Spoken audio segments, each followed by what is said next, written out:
crossing the Jordan River. This is a time when the Lord God fed his people with manna. One day, the Lord spoke to Joshua and said, Joshua, I'm going to exalt you in the eyes of the people so that they will know that I am with you just like I was with Moses.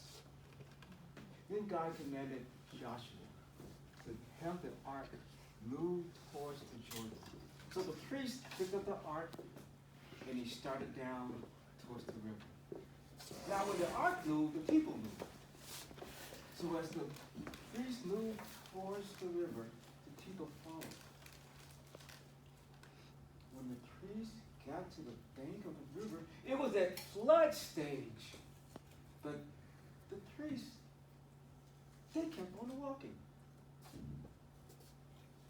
When they walked in the water and their feet were covered with the water, suddenly the Jordan stopped about 10 miles upstream and a great wall of water formed. And the rest of the water flowed down into the sea. And the men continued to walk till they reached the middle of the river. And they stood on dry land. As the people crossed the river, Joshua called for 12 men, one from each of the tribes of Israel. He commanded them to pick up a large stone, carry it on their shoulders, and take it to the other side. And so they did. Then Joshua himself took 12 stones, and he built a monument right where the priests were standing. Well, when the last person of Israel crossed the bank, Joshua called to the priests and said, "Come up out of that river bank." And as soon as the last priest stepped onto dry land, the water crashed back down and returned to flood stage.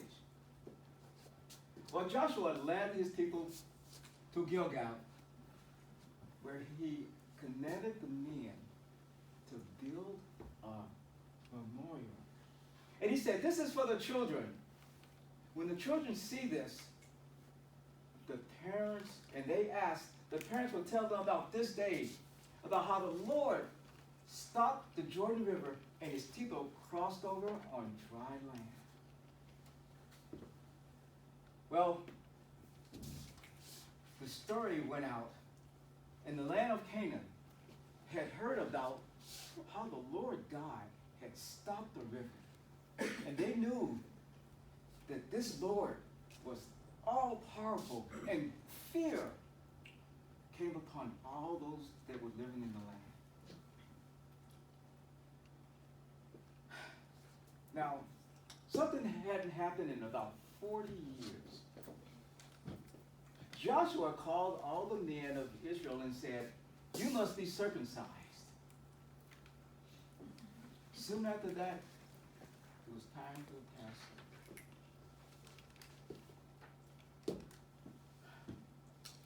And I am dead in the water. No. It was time for the Passover.